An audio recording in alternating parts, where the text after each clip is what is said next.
A'udzubillahi minasyaitonirrajim. Bismillahirrahmanirrahim. Assalamualaikum warahmatullahi wabarakatuh. Tak berapa nak keluar dah suara ya. Sebab perut dah penuh, takut keluar yang lain. Alhamdulillah. Alhamdulillahi rabbil alamin. Wassalatu wassalamu ala asyrafil anbiya'i wal mursalin wa ala alihi wa sahbihi ajma'in. Bagi memulakan majlis kita, semoga mendapat barakah, mendapat redha Allah, maka kita mulakan dengan bacaan Ummul Kitab Al-Fatihah. A'udzubillahi minasyaitonir rajim. Bismillahirrahmanirrahim. Alhamdulillahi rabbil alamin. Ar-Rahmanir-Rahim.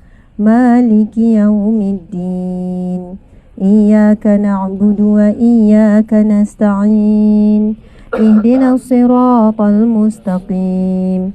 Siratal ladzina an'amta 'alaihim ghairil maghdubi 'alaihim waladdallin. Amin. Amin amin ya rabbal alamin. Subhanallah walhamdulillah wala ilaha illallah wallahu akbar. Muslimin muslimat, para jemaah haji dan peziarah Nabi sekalian, alhamdulillah kita sudah sampai pada saat-saat akhir kita berada di tanah suci. Apabila kita sampai ke bumi Madinah Al-Munawwarah, marilah sama-sama kita melintaskan dalam hati kita kesyukuran dengan lafaz kalimah tayyibah, iaitu kalimah Alhamdulillah. Alhamdulillah bukan hanya pada lidah, tapi Alhamdulillah di dalam hati kita. Kerana segala puji bagi Allah. Allah ya bar, ya maha baik. Sekejap ya, kita bagi masa sementara tu. Masya Allah. Alhamdulillah, subhanallah, Allah memilih kita untuk sampai ke bumi Madinah. Sebenarnya ramai jemaah haji yang tidak dapat sampai ke Madinah. Bagi mereka yang tidak berkemampuan belanja, orang-orang asnaf fakir miskin, orang-orang yang tidak berkemampuan, mereka hanya pergi menunaikan haji dan melakukan yang wajib saja, iaitu di Mekah. Tak mampu untuk datang ke Madinah kerana belanja yang bertambah-tambah. Alhamdulillah juga muslimin muslimat, jemaah kita sebenarnya antara yang terawal juga. Maksudnya bukan dikira yang datang sebelum. Kita tahu ada jemaah yang datang Madinah dulu sebelum Mekah, yang mana dia datang lebih awal. Tetapi yang saya maksudkan adalah selepas haji. Dan saya bersama dengan rakan-rakan sahabat-sahabat kita kan ada berhubungan dengan jemaah-jemaah yang lain. Ada yang sebenarnya dijadualkan masuk lebih awal tapi mereka tak dapat masuk. Ada yang ditangguhkan sampai 3, 4, 5 hari lagi. Jadi mereka kena pindah daripada hotel sedia ada di Mekah sekarang, pindah hotel yang lain. Sebab asalnya jadual sepatutnya masuk Madinah, namun hotel di Madinah ini penuh. Subhanallah, sahabat-sahabat yang dihormati para jemaah sekalian, kadang-kadang kita merancang lain, tetapi Allah ada perancangan lain. Kadang-kadang perancangan kita selari, Allah izinkan lalu kita gembira. Namun apabila perancangan kita lari daripada apa kita rancang, kita tetap juga perlu terima dengan lapang dada dan dengan gembira. Kerana saat itu Allah akan gembira melihat kita bergembira dan berlapang dada dengan takdirnya. Subhanallah, sahabat-sahabat penziarah Rasulullah SAW sekalian, bumi Madinah kita tahu adalah bumi, salah satu bumi yang barakah, yang mana Nabi SAW bersabda, tidaklah kamu diminta untuk bersusah payah melainkan kepada 3 tempat, iaitu di Masjidil Haram, kedua ke Masjid Nabawi, dan yang ketiga ke Masjidil Aqsa. Siapa yang dah pernah sampai Masjidil Aqsa di sini? Subhanallah. Hajah Dayan dan Hajah Nomah dah pergi Masjidil Aqsa. Kami akan pergi bulan 9 ni. Kalau siapa yang berhajat bolehlah, ada kekosongan lagi. Tapi bukannya saya nak kempen, bukan nak marketing ni. Cuma disebutkan dalam hadis ini, kalau kita boleh bersusah payah untuk ziarah, untuk melancong dan mengeluarkan belanja, pergi sana sini, tetapi kita tak pergi ke 3 tempat ini, maka dibimbangi kita di kalangan orang yang kurang bersyukur di atas rezeki yang Allah bagi.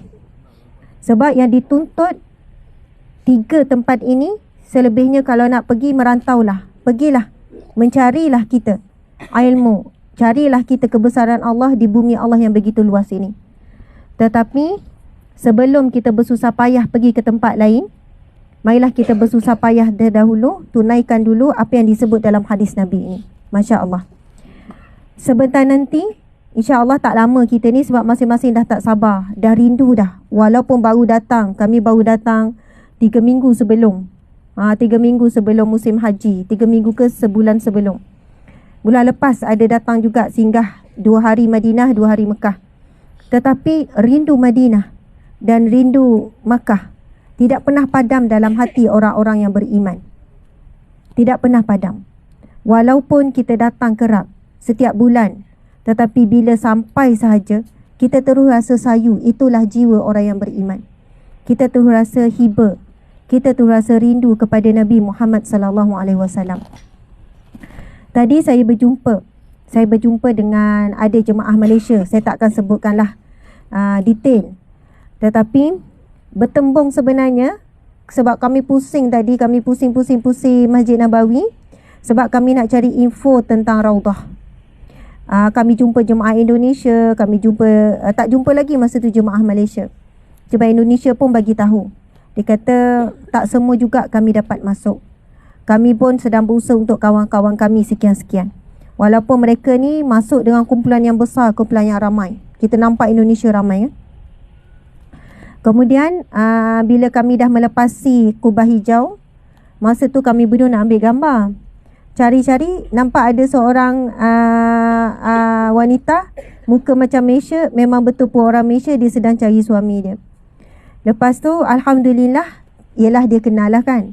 Kami pun ambil gambar dan kemudian kami pun berjalan. Lepas tu bila berjumpa, kebetulannya kami sebenarnya pernah jumpa dah di Malaysia. Ada mesej yang saya nak sampaikan daripada cerita ni. Bila kami berjumpa di hadapan kubah Nabi SAW, mereka berdua pun berkata, dia kata, Ustazah, kami tak pernah umrah. Kami berdua tak pernah umrah. Dan kami terus datang untuk haji, Ustazah. Saya percaya jemaah kita semua pernah umrah kan? Bukan kali pertama. Ke ada yang terus haji tak pernah umrah? Suami dulu. Masa itu yang tahun lepas kan? Maksudnya biasanya orang yang haji ni dia dah pernah umrah lah. Lagi-lagi haji yang package ataupun yang swasta biasanya. Pasangan ni dia kata, Ustazah, kami tidak pernah umrah kali pertama kami datang Tanah Suci. Dan dia datang dengan package yang 2 kali ganda harga daripada package kita. Kalau 2 kali ganda tu boleh bayangkanlah ya masing-masing. Sebenarnya sangat-sangat tinggi. Dan mereka tinggal sama betul-betul macam kita di sini, di Mekah dan juga di Madinah. Bahkan ada lagi kekurangan-kekurangan yang lain. Sebenarnya pasangan ni bukan nak bercerita tentang, dia tidak pertikaikan sebab mereka orang yang mampu. Mereka orang yang mampu. Maksud package dia lebih kurang dalam hampir 200. Dia orang yang mampu. Tapi dia kata, Ustazah, kami ni orang jahil. Kami ni orang yang tak tahu. Kami memang dah minta daripada awal dibimbing. Kami memang kali pertama masuk. Sekian-sekian. Dan kami kena cuba belajar sendiri, faham sendiri. Dan mereka tak dapat pun tidur di Muzdalifah. Cuma duduk dalam bas 10 minit dan kami nak turun sangat tak dibenarkan. Kami nak tidur, nak rasai nikmat tidur di Muzdalifah. Dan kami tak dapat buat nafasani macam yang kami baca, itu lebih afdal. Dan kami tak dapat nak melontar. Lepas tu mereka kata, Ustazah, bagi saya, VIP yang sebenar adalah apabila jemaah haji itu mampu melakukan segala sunnah-sunnah yang Nabi SAW buat ketika menunaikan haji. Betul kan Ustaz Johari? Itulah VIP yang sebenar. Boleh jadi VIP yang sebenar ni adalah mereka yang kita nampak gelandangan, orang-orang fakir miskin tu. Boleh jadi mereka lah tetamu Allah yang VIP Allah. Sekarang bila datang buat haji, ada VIP, VVIP, ada tetamu kerajaan, ada tetamu Saudi, ada tetamu sekian-sekian, ada package sekian-sekian. Tetapi yang sebenar kita nak kejar adalah tergolong di kalangan VIP Allah. tetamu yang Allah letakkan setelah melalui pelbagai kesukaran, pelbagai ujian, pelbagai perancangan tetapi tak jadi, pelbagai rintangan-rintangan, sakit, demam apa semua, tapi tetap dalam keadaan redha, sabar dan solat. Wasta'inu bis sabri was salah. Subhanallah. Dan kita pun pujuklah hati kita kan. Katanya di antara tanda-tanda haji yang mabrur, apabila selepas haji kita berterusan dalam ujian, sebab kita sedang dipaku keimanan kita dengan ujian, sampai rasa teguh, kukuh, sampai kita lali dengan ujian Allah Subhanahu wa taala. Alhamdulillah. Masya-Allah, muslimin muslimat yang dirahmati Allah sekalian. Alhamdulillah, alhamdulillah summa alhamdulillah. InsyaAllah sedikitlah perkongsian ataupun kita panggil, kita nak, saya rasa sangat istimewa kali ni sebab sebelum ni kami bila bawa jemaah umrah, kita memang akan terus pergi hotel, lepas tu bersiap-siap dan kita akan jumpa balik. Kita kata esok pagi kita jumpa balik untuk ziarah Masjidin Nabawi. Maksudnya malam tu dah masing-masing sendiri-sendiri. Jadi sendiri tu terus pergi masjid. Kadang tu tanpa persiapan rohani, kita terus menerpa masuk ke Masjidin Nabawi. Tapi pada kali ni kita boleh arrange daripada train tadi, train station, kita terus datang ke sini. Alhamdulillah. Maka kita ada masa gap sedikit untuk kita siapkan rohani kita, paling utama rohani kita, untuk masuk ke Masjidin Nabawi sebentar nanti. Masya Allah. Jadi insya Allah antara doa yang dituntut kita baca apabila tiba di kota Madinah. Saya rasa tadi mungkin Ustaz dah baca dah, wallahualam, di dalam bas. Tapi kalau belum baca, kita sama-sama baca doa ni. Boleh ya? Azan ya? Azan isyak ya? Tak apa Ustaz kita boleh terus kan?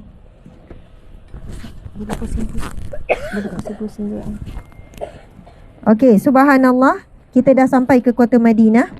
Ustaz, kalau area Taibah ni dia masih dalam kawasan, saya dah lupa.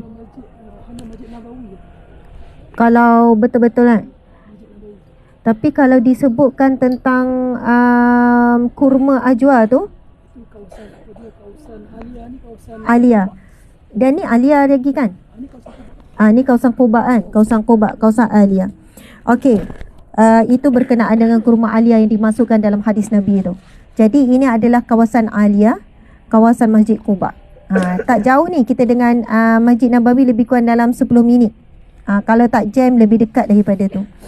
Okey, insya-Allah muslimin muslimat, antara doa yang dianjurkan untuk baca bila kita tiba di kota Madinah, sama-sama ya kita baca. Bismillahirrahmanirrahim. Allahumma inna hadha haramu nabiyyika wa qad harramtahu ala nisaihi sallallahu alaihi wasallam faj'alhu wiqayatan li minan nar wa amanan min su'il hisab. Ya Allah, ya Tuhanku, negeri ini adalah tanah haram Nabi-Mu Muhammad sallallahu alaihi wasallam, dan telah Engkau haramkan ia di atas lisan baginda. Maka jadikanlah ia sebagai penjaga bagiku dari neraka, aman daripada sebarang seksa dan buruknya penghitung di hari kemudian. Amin ya rabbal alamin. Subhanallah, Allahu akbar. Muslimin muslimat dimati Allah sekalian. Subhanallah. Tok Wan, sihat Tok Wan ya? Masya Allah. Kalau Tok Wan sihat, senyum manis tu semua okey. Sebab Tok Wan paling muda sekali. Betul, Tok Wan paling muda sekali. 37. Yang lain semua lebih 40 belaka umur ni. Muslimin muslimat dimati Allah sekalian. Masjid Nabawi ataupun dipanggil juga Masjid Nabi, Nabawi, Masjid Nabi, dan ada lagi nama-nama lain bagi Masjid Nabawi. Masjid Nabawi merupakan masjid kedua terbesar di dunia. Masjid apa yang pertama terbesar? Masjidil Haram. Betul, Masjidil Haram adalah masjid yang terbesar dan paling banyak kapasiti. Tak silap saya boleh muatkan sampai 2 juta jemaah. Tapi Masjidil Haram dalam satu-satu masa boleh cecah juga ke 1 juta jemaah. Lebih kurang dalam 400 meter persegi, 400 ribu. Masjid kedua terbesar di dunia, subhanallah. Dan kedua masjid ini hanya umat Islam sahaja yang boleh masuk. Maksudnya masjid-masjid lain bolehlah dimasuki, dilawati oleh orang bukan Islam. Dia memang kedua masjid ini sangat istimewa khusus untuk orang Islam.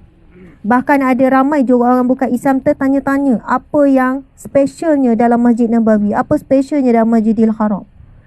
Jadi subhanallah, apabila kita umat Islam dapat sampai kedua masjid ini dalam keadaan kita ini banyak dosa, banyak salah, banyak kurang, banyak lalai, banyak kufur dengan nikmat Allah, tapi Allah pilih bukan sebab kita mulia, tapi asbab Allah nak membersih dan mensucikan kita. Asbab kita tahu dan kita sedar diri kita ini banyak dosa, banyak kesalahan yang berulang-ulang. Lalu dengan sifat Allah ya Rahman, ya Rahim, ya Tawwab, ya Ghafar, yang Maha Pengampun, yang Maha Pemaaf, yang Afu, maka Allah memilih kita di kalangan hamba-Nya untuk disucikan. Masya Allah. Muslimin muslimat dimati Allah sekalian, hadis yang saya bacakan tadi, terjemahan tu, Nabi SAW bersabda, la tushaddu rihal illa ila salasati masajid, al-Masjidil Haram wa Masjidil Rasulillah sallallahu alaihi wasallam wa Masjidil Aqsa. Janganlah kamu bersusah payah mengembara atau bermusafir bagi tujuan untuk melakukan ibadah ataupun untuk ziarah, melainkan pada 3 buah masjid, iaitu Masjidil Haram, Masjidil Nabi dan Masjidil Aqsa. Muslimin muslimat, Masjidil Haram dan Masjidil Nabawi berada di bawah kerajaan Arab Saudi. Dan umat Islam seluruh dunia akan memberi sumbangan melalui umrah dan juga haji. Sebab itu kita bayar sekian-sekian, lalu kerajaan Arab Saudi akan dapat belanja untuk menjaga 2 masjid ini. Maksudnya tanggungjawab umat Islam ke atas 2 masjid ini kita sentiasa laksanakan. Tetapi Masjidil Aqsa, kita tidak terlepas untuk menggalas tanggungjawab menjaga Masjidil Aqsa. Sebab itu mereka yang menjadi benteng kepada Masjidil Aqsa adalah umat Islam di Gaza. Sebab Gaza lah sempadan yang terdekat dengan Masjidil Aqsa. Maka tanggungjawab umat Islam sebenarnya tanggungjawab kita semua, bukan hanya kepada penduduk Palestin ataupun Gaza. Kita juga bertanggungjawab untuk mempertahankan Masjidil Aqsa. Subhanallah, Allahu Akbar. Jadi alhamdulillah, insya-Allah nanti setibanya, nanti Ustaz Johari akan tambah. Setibanya kita nanti bila sampai, ucapkanlah syukur sebesar-besarnya kepada Allah sebaik kita jejak masuk ke kota Madinah sebentar nanti. Memang ni dah kota Madinah lah ni, tetapi ke tanah suci ataupun ke haram, masuk kawasan haram iaitu Masjid Nabawi. Ucaplah syukur sebanyak-banyaknya. Sama ada kita nak buat sujud syukur, menunjukkan kesyukuran kita kepada Allah Subhanahu Wa Taala. Dan sebaik saja masuk, kita memberi salam kepada Nabi sallallahu alaihi wasallam dengan pelbagai ucapan. Boleh je ucapan yang biasa dah tu. Assalamualaikum ya Rasulullah sallallahu alaihi wasallam, ataupun Assalamualaikum ya Rasulullah warahmatullahi wabarakatuh. Assalamualaikum ya Abi Bakrin, Assalamualaikum ya Umar Al-Khattab. Bila kita sampai, kita tahu di sebelah makam Rasulullah ada makam Sayyidina Abu Bakar, sebelah Abu Bakar ada makam Sayyidina Umar. Jadi selain daripada memberi salam kepada Rasulullah, kita beri salam juga kepada 2 sahabat Nabi yang terdekat. Subhanallah. Kemudian kita tahu ada ahli baqi, nanti kita akan lalu, kita akan ziarah dan sebagainya. Muslimin muslimat, apa sunnah kita bila kita masuk ke Masjidil Nabawi dan ke semua masjid? Masuklah dengan kaki kanan. Kemudian sejauh mana yang kita dapat buka selipar, kita buka. Sebab kita boleh tengok hari ni kadang masuk dalam masjid tu pun dengan slipper. Dah masuk pintu masjid pun barulah nak buka slipper. Ada kisah sahabat Nabi di zaman Rasulullah SAW. Mereka dah mula buka slipper tu daripada tempat mereka ikat unta. Maksudnya tempat parking kenderaan tu, kita tadi nanti kita turun kat mana, seolahnya begitulah. Tempat mereka ikat unta di tiang-tiang di pokok-pokok kurma, di situlah mereka dah buka sepatu mereka, selipar mereka. Sedangkan waktu itu panas, kalau ikutkan pijak tanpa alas, sakit, panas. Tapi bila ditanya kenapa? Kerana mereka malu untuk membawa sepatu-sepatu yang kotor ini. Mereka rasa kesungguhan mereka nak menghormati masjid Nabi. Kesungguhan mereka untuk menghormati Nabi SAW dan masjid Nabi. Sampai mereka awal-awal lagi telah membuka. Selipar ni kita tahu, selipar ni adalah alas kaki, tempat kotor. Dan kita tengok sekarang dalam Masjidil Haram, perasan atau tidak, dah ramai yang pakai kasut masa tawaf. Kalau dulu kan susah kita nak jumpa. Kita boleh terima kalau pakai kasut ataupun selipar bukan yang memang khusus, bukan daripada luar. Yang mungkin kasut semua tu yang kotor tu diletak, lepas tu keluarkan yang okey, boleh. Dan keluarkan yang okey. It's okay. Okey, subhanallah. Subhanallah. Yeah. Subhanallah. Okey. Subhanallah. Okey. Subhanallah. Makasih. Syukran. Okey. Jadi subhanallah, kita tengok orang pakai kasut sport, kasut apa, tawaf dalam Masjidil Haram. Dekat dataran di bawah tu, mataf tu, kemudian dalam masjid tingkat 1, apa semua. Jadi sedaya upayalah kita tidak mengikuti, melainkan mungkin kaki kita dah pecah, dah sakit sangat, memerlukan, itu pun kita cari yang bersih. Kami dulu kalau diingatkan, bahkan ada orang-orang yang sangat menjaga. Dia pergi masjid, nak masuk masjid, adalah guru-guru kami yang pernah kami ikut. Dia siap dah pakai sipar yang dia akan tinggalkan terus. Sebab dia kata nak bawa masuk sipar kotor dalam masjid pun dia tak, maksudnya adab dia dengan Masjidil Haram. Lepas tu kami tanya, lepas tu keluar, kalau sipar tu ada kat situ ada, kalau tak ada baliklah kaki ayam. Baliklah ke hotel tu kaki ayam. Tapi maksudnya dia nak bawa sipar untuk dia pakai pun dia tak sanggup untuk bawa masuk ke dalam Masjidil Haram. Jadi subhanallah, sekarang kalau boleh tak nak langsung kaki tu sakit, berdenyut, sedangkan itulah sebenarnya ciri-ciri orang melakukan ibadah, badannya sakit, penat, letih. Yang mana letih, penat, sakit akan hilang, tetapi sabar, redha, ibadah, pahala semua akan kekal. Subhanallah, Allahu Akbar. Muslimin muslimat dimati Allah sekalian. Sebab itu dalam mafhum dalam hadis Nabi, pahala ni akan berganda mengikut kadar kesukaran kita melakukan ibadah. Pahala kita melakukan ibadah berganda mengikut gandaan kesusahan kita melakukan ibadah. Sebab itu orang sakit, pahala dia berganda lagi daripada orang sihat yang buat ibadah. Orang sakit buat ibadah, ganda lagi daripada orang sihat buat ibadah. Perempuan yang hamil dengan susah payah, dia buat ibadah, pahalanya pun lebih. Sebab itu orang yang buat ibadah dengan senang, dengan lenang, contohnya yang saya jumpa tadi VIP tu, dia kata, Ustazah, saya tak mengimpikan pun untuk dilayan VIP sampai kami ni tak boleh itu, tak boleh ini, tak nak bagi kami penat, tak boleh bawa panas. Kami sampai Muzdalifah tu saya nak minta turun, tak dibenarkan sebab sekian-sekian. Saya rasa saya ni bukan VIP Allah, VIP manusia, tapi rasa macam hinanya, tak boleh nak buat sebagaimana apa yang Nabi lalui. Sah, memang sah, tetapi itulah sebenarnya yang kita perlu kejar, keutamaan kita apabila nak buat sesempurna yang boleh. Masya Allah.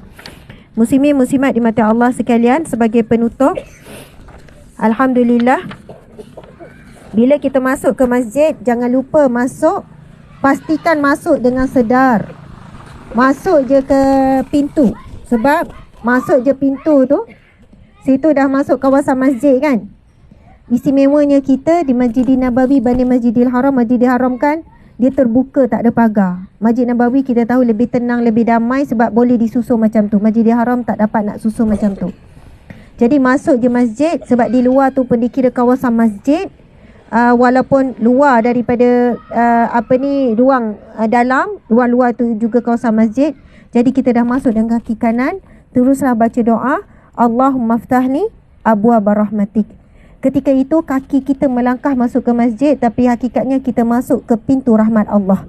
Masuk pintu rahmat Allah. Abwaab rahmatik. Abwaab ni jamak kepada babun, pintu. Jadi pintu-pintu rahmat Allah.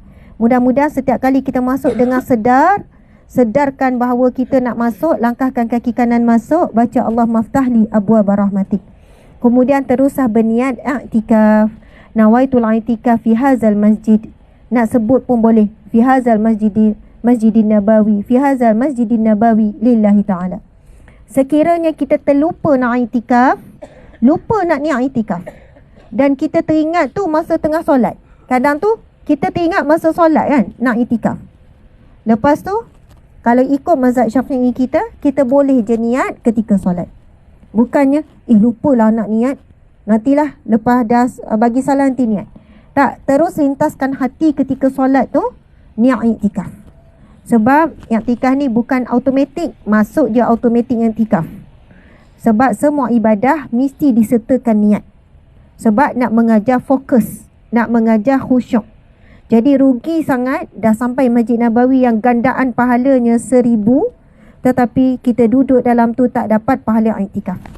Dalam sebuah hadis Nabi SAW tentang kelebihan i'tikaf ni, barang siapa yang melakukan i'tikaf selama 1 hari, tapi kita mungkin berwaktu sekian-sekian, mudah-mudahan tetap dapat dengan keadaan situasi. Kalau dapat 1 hari i'tikaf, sebab ada 4 hari di sini kan, maksud keluar dengan hajat je, lepas tu sambung i'tikaf. Kalau dapat buat 1 hari, wallahualam, kalau dapat buat, Nabi sebut sesungguhnya barang siapa yang beriktikaf 1 hari, maka diberikan ganjaran kepadanya, diberikan kepadanya ganjaran yang menjarakkan dirinya dengan neraka 3 parit.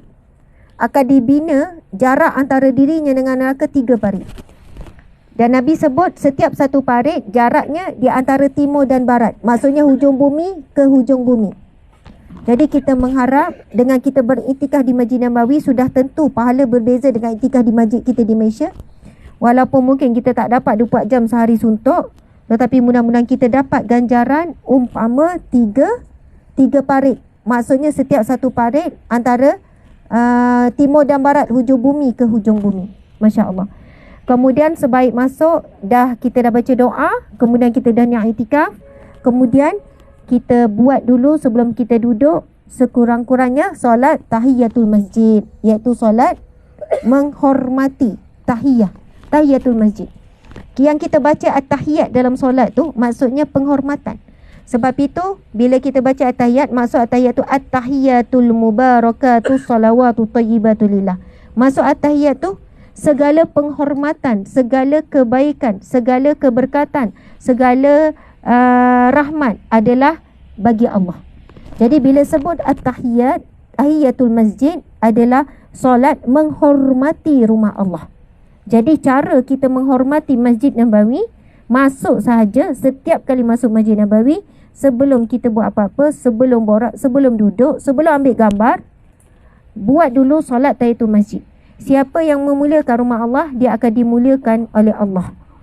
Jangan seolahnya kita mendahulukan dulu kehendak kita. Ambil gambar, ambil video, ambil sekian-sekian. Dahulukan dulu, menghormati dulu, sedar bahawa rumah Allah ada pemiliknya, iaitu Allah Subhanahu Wa Taala masjid ni. Jadi senang saja solat sunat tahiyatul masjid. Niat je Allahu Akbar, lintasan hati sunat tahiyatul masjid.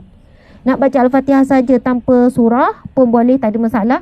Baca Al-Fatihah, baca surah Qul Huwallah, 2 rakaat Qul Huwallah terpulang. Kita tahu yang wajib adalah surah Al-Fatihah. Jadi kita solat 2 rakaat tahiyatul masjid.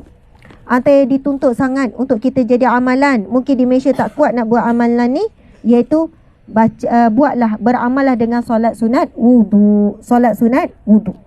Lepas ambil wuduk, kita boleh buat solat sunat wuduk, sama ada di bilik lepas ambil wuduk, ataupun kita nak buat solat sunat wuduk tu di Masjid Nabawi. Subhanallah.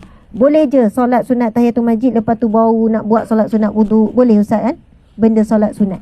Solat sunat wuduk ni disebut dalam hadis Nabi, antaranya adalah amalan yang dilakukan oleh sahabat Nabi yang bernama Bilal bin Rabah, yang menjadi asbab Bilal bin Rabah tidak yang mana ketika peristiwa Isra Mi'raj sekian-sekian, Nabi balik, Nabi tanya, wahai Bilal, apakah amalan kamu yang menyebabkan tapak kaki kamu kedengaran di dalam syurga?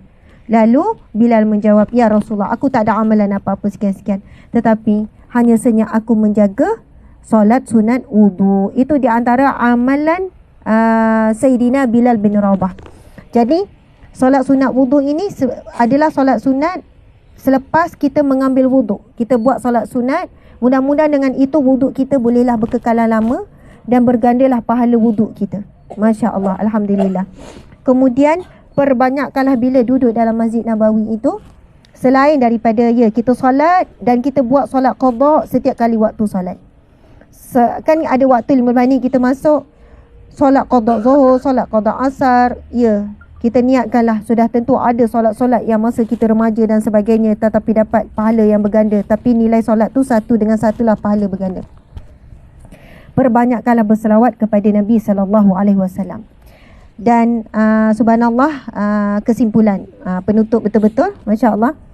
Tadi saya jumpa pasangan yang saya bercerita tadi, saya pun dapat berpengajaran juga daripada pasangan ni. Dia kata, Ustazah, saya harap sangat saya dapat masuk Raudah. Dan kalau dapat masuk Raudah, satu saja saya nak minta dengan Allah. Satu je Ustazah saya nak minta dengan Allah. Yang si suami ni masa bercakap ni, nampak dia sebab dan mata dia berkaca. Saya nak minta satu je. Saya tak nak minta kaya. Yelah, mungkinlah sebab dia dah kaya kan. Maksudnya saya tak nak minta semua tu, harta-harta saya tak nak. Malu Ustazah. Allah dah beri kepada kita nikmat yang begitu banyak. Buktinya kita sampai ke sini. Tak ada nikmat lebih besar melainkan kita dapat tunai haji dan kita dapat sampai menjadi tetamu Allah. Jadi nak minta yang lain malu Ustazah, malu. Nak minta semua malu, saya nak minta dengan Allah. Saya cuma nak minta satu, bila sampai ke Raudah, saya nak minta supaya Allah beri dalam hati saya rasa cinta dan rindu kepada Nabi SAW. Sebab perasaan tu Ustazah jujurnya tak ada dalam hati. Subhanallah.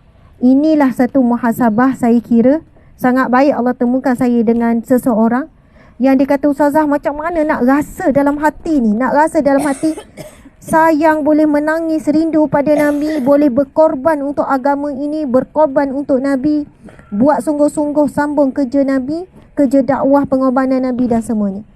Sebab kalau hati kita ada cinta pada Nabi, mesti kita boleh buat. Tuan-puan sekalian, betul sebenarnya.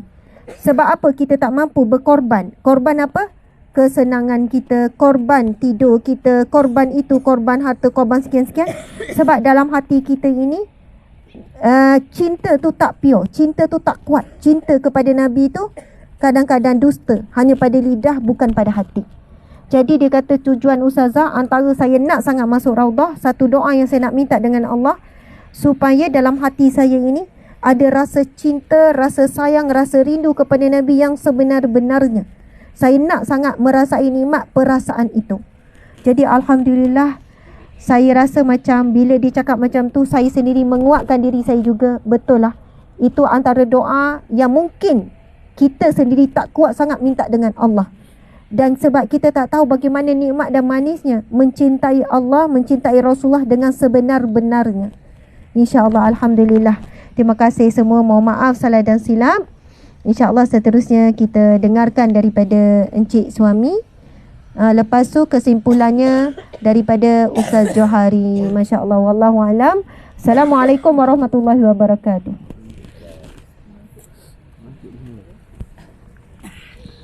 Bismillahirrahmanirrahim. Assalamualaikum warahmatullahi wabarakatuh. Apa khabar semua? Kalau sihat, kita ke pandang atas. Boleh pandang atas semua kalau sihat semua? Boleh pandang atas. Nampak tak buah kurma tu? Lepas ni kita panjat semua. Segar-segar lagi ni, fresh boleh makan. Kalau sihat boleh panjat. insya-Allah itu nikmat di bumi yang barakah ini, banyak buah kurma. Alhamdulillah, sedikit daripada saya, kerana panjang-panjang di sebelah saya pun ada orang yang hebat, Ustaz Jo, ada ustazah, dan di depan saya pun ada orang yang lebih alim, orang-orang yang saya hormati semua, hajah dan haji. Dan satu persoalan saja kita cuba kupas pada malam ini adalah berkaitan dengan serindu. Kita rindu mesti bersebab. Rindu seseorang mesti bersebab. Ada orang mengigau-ngigau teringat khutbah Arafah Ustaz Jo. Masya Allah. Sebab ada sesuatu yang Ustaz Jo bentangkan, cakap dan kongsikan pada hari Arafah, menusuk jiwa. Tetapi ada juga orang yang rindukan Tok Wan, sebab urutan dia hebat. Masya Allah, menggelepur. Teringat sampai hari ini. Ada sebab. Mungkin muslimah ingat pada Dr. Haida, ya. Jasa-jasa dia mungkin banyak tolong orang, banyak memudahkan orang semua. Mungkin juga hanya teringat pada Hajah Zaleha. Dengan asbab Hajah Zaleha Quran sihat, orang lain dapat pahala bersama. Bersama-sama tolong ni dapat pahala.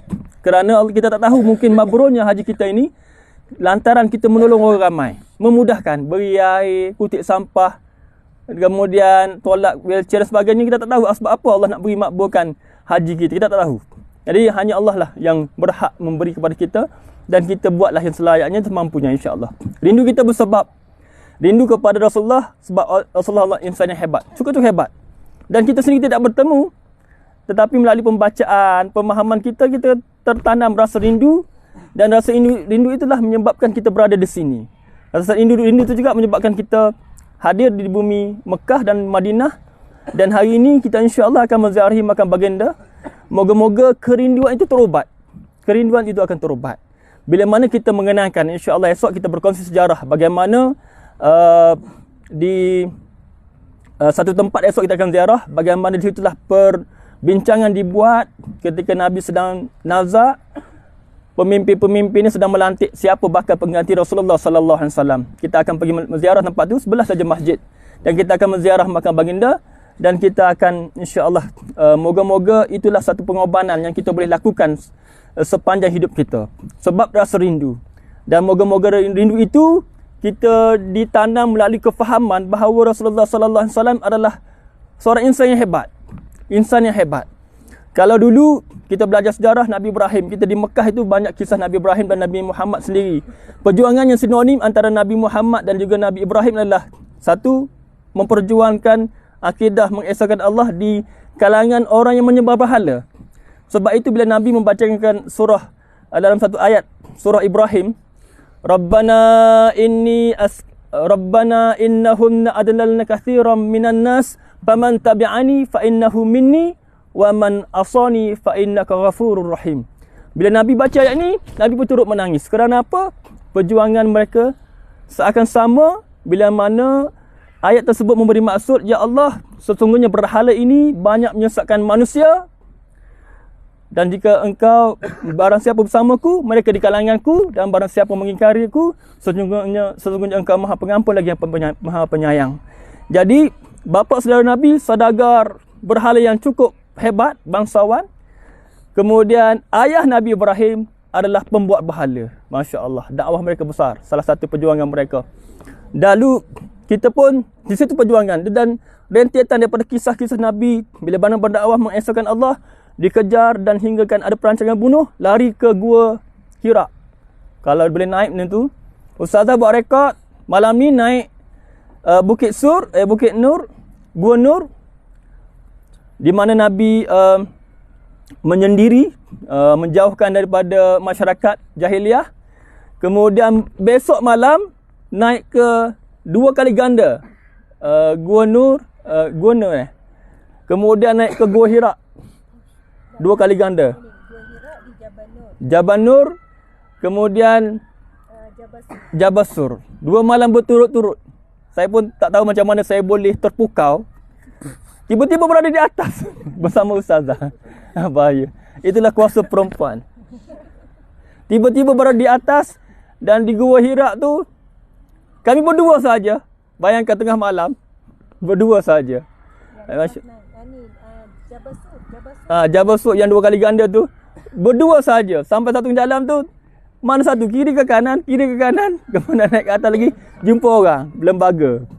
Ada penjaga atas tu, jual air. Kemudian alhamdulillah boleh masuk, tengok macam mana sempitnya tempat tu. Kan ada kisah kan, kalau musuh-musuh tu tunduk je boleh nampak. Itulah kisah dia. Boleh insya-Allah nanti kita datang lain kali Ustaz Jo. Ustaz Jo boleh naik tak? Boleh naik bukit? Boleh insya-Allah. Ustaz Jo akan pimpin. Tapi tak tahu boleh muat tak satu kalau ni yang satu gua sur tu, Gua Nur tu, Bukit Nur tu memang tak boleh lalui. Sempit sangat. Ada batu besar. Gua Hira. Jadi insya-Allah banyak kisah-kisah yang dipertontonkan ataupun dihidangkan oleh kita. Seandainya membaca, kita faham, dikongsikan oleh ustaz-ustaz, kita faham. Di sini juga terdapat satu kisah peperangan yang dekat dengan kita lah, peperangan Uhud. Peperangan Uhud nanti insya-Allah kita akan ziarah dan kita belajar sejarah. Maknanya Nabi sendiri bukan meletakkan cagaran masa dan tenaga, tapi meletakkan nyawa sebagai benteng untuk menegakkan kalimah Allah di muka bumi ini. Jadi sebab itulah antara sebab kita terasa terhutang budi kepada baginda dan juga terasa sangat sayang dan rindu akan baginda. Jadi kefahaman ini penting. Sebab itulah kita Safa dan Marwah, kita belajar daripada ibunda kita Siti Hajar dan Nabi Ismail. Itu pun ayat selepas saya bacakan tadi, ayat seterusnya adalah ayat mengisahkan tentang bagaimana Nabi Ibrahim meninggalkan anak dan isterinya di tanah gersang. Kemudian kita belajar dah faham, di situlah timbul kefahaman dan timbul kerinduan insya-Allah. Dan apa yang paling penting adalah bagaimana kita balik nanti, kita membawa kefahaman, kerinduan dan pengorbanan kita ini balik macam mana kita respon kepada amalan kita yang setelah kita melalui kesusah payahan, kesulitan di sini insya-Allah, moga-moga boleh memberi kekuatan kepada kita untuk istiqamah. Bagaimana jaga sembahyangnya kita setelah azan, bagaimana sedekahnya kita, bagaimana zikirnya kita, bagaimana dengan amalan-amalan lain insya-Allah. Wallahu alam. Assalamualaikum warahmatullahi wabarakatuh. Ustaz Jo tak sabar dah. Assalamualaikum.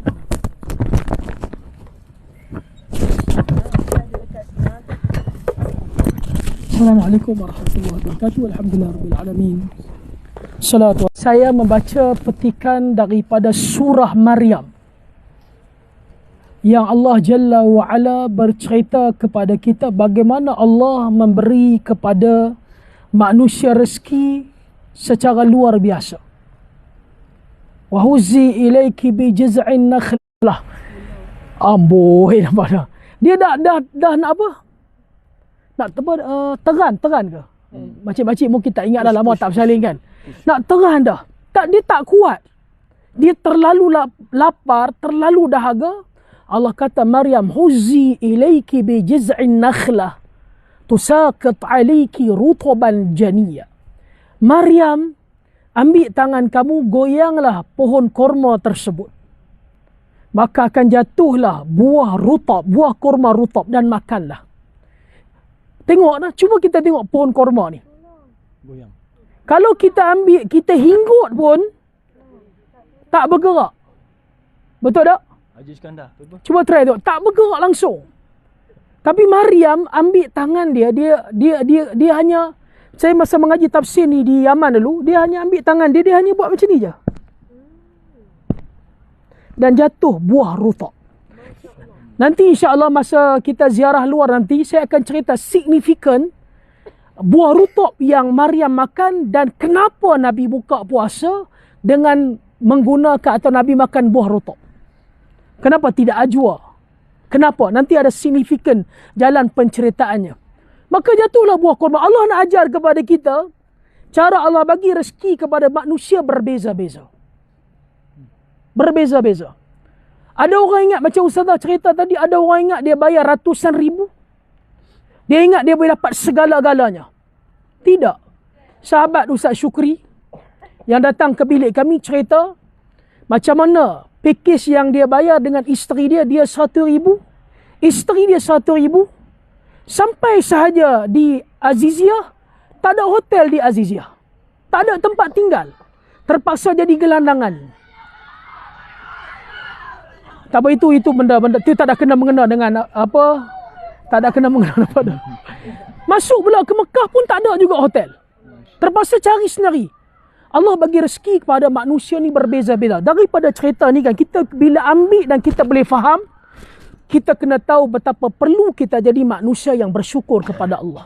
Allah ajar kepada kita cara Allah bagi rezeki kepada kita macam mana tahu? Ada orang berusaha luar biasa dan dia dapat rezeki luar biasa. Ada orang dia berusaha sekadar, rezeki yang dia dapat sekadar. Ada orang dia berusaha luar biasa, rezekinya sekadar.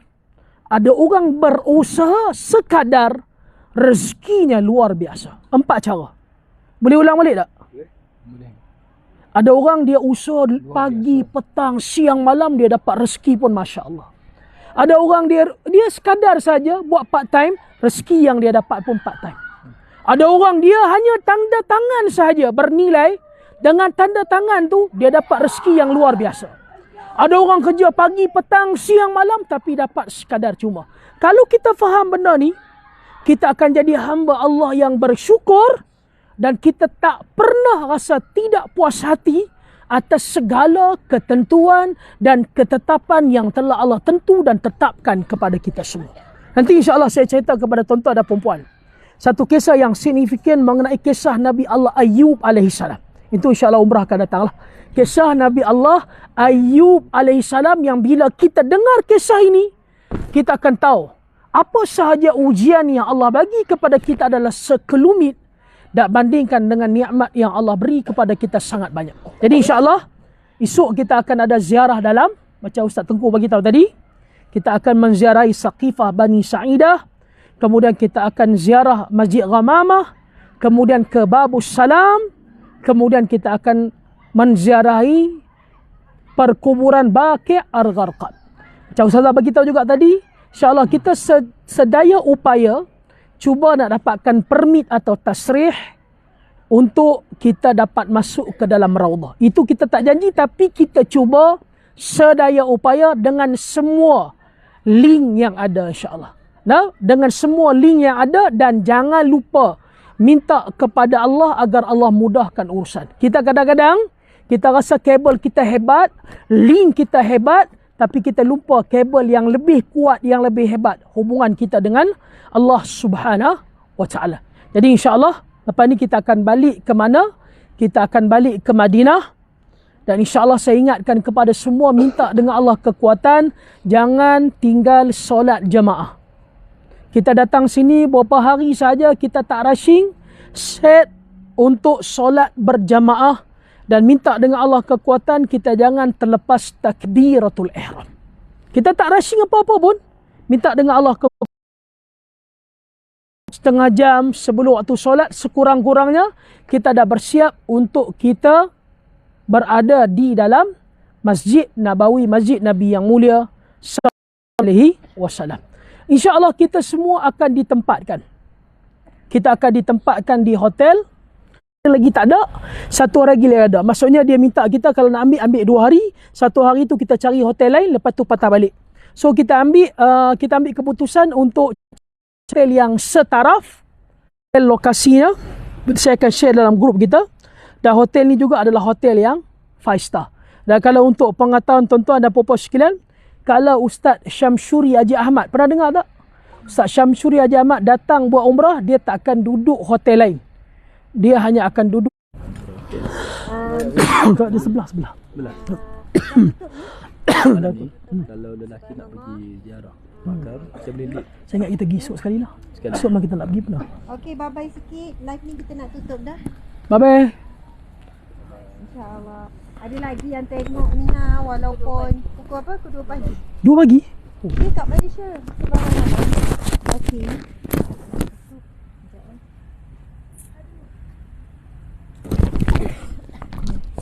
Subhanallah.